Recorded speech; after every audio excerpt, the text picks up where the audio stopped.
Hi there, I'm Syed, a software engineering PhD student from UC Irvine. Today I'm going to present our work #AccessibilityDev, an investigation into tutor conversations to understand contemporary accessibility practices in software engineering. Recent reports have observed that 96% of websites and 89% of mobile applications contain severe accessibility issues. Despite the existence of many assistive technologies like screen readers and speech-to-text, despite the necessary APIs to create software around accessibility, and despite accessibility regulations and guidelines, these issues still pervade the industry. It begs the question, how are these resources being utilized by developers, and what is the disconnect between the software development domain and accessibility practices? Previous studies with this goal in mind looked into software engineering practices under the context of accessibility. They report multiple challenges faced by software practitioners. Key among many are a lack of awareness about accessibility in software development, deprioritizing accessibility in favor of functional features, a lack of tool support for procedurally integrating accessibility, and the lack of support from leadership positions. These studies were conducted as interviews and surveys or by observing data in GitHub and Stack Overflow, which are platforms for software practitioners to communicate in. The focus of these studies have solely been on designers and developers of certain platforms and in certain geographical areas. For our study, we aimed to understand this domain from a more holistic view. More specifically, we wanted to investigate these practices in a multi-perspective context that incorporates different demographics, different platforms, and different contexts. We therefore analyzed Twitter. It is a social media platform that houses users from different demographics who can interact within and cross community. Furthermore, Twitter has been used as a platform by users to provide feedback on software directly to the developers. It is a popular platform for studying group behavior. Groups have included people with disabilities, software engineers, organizations, and more. For our unit of analysis, we use Twitter conversations. A conversation constitutes a source tweet and all the tweets commented as replies.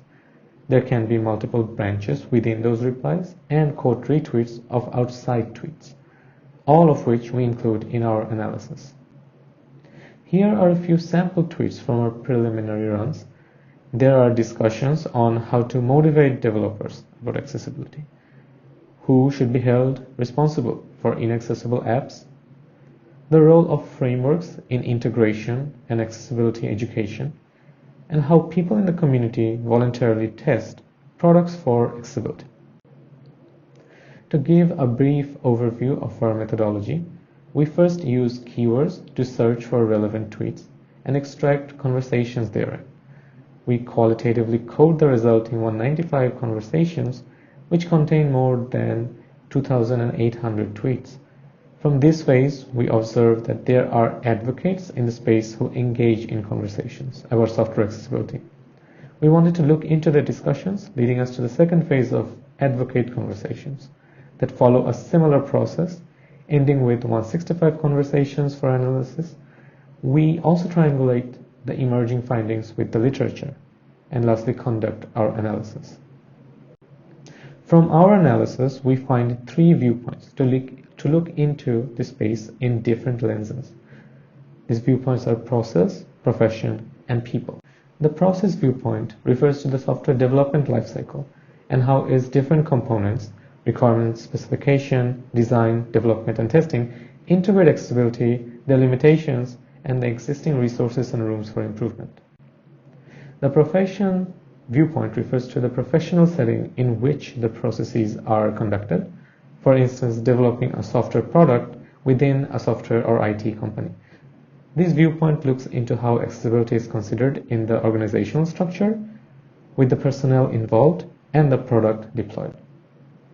The last viewpoint, people, looks at the individuals that make up the software engineering and accessibility communities. For instance, learners who intend to enter the industry as software designers or developers, existing practitioners and those who advocate for accessibility within the industry, and users with disabilities and how they contribute. 4 themes emerge from the viewpoints that intersects them. Cost and incentive looks into the cost factors and ways to incentivize accessibility inclusion.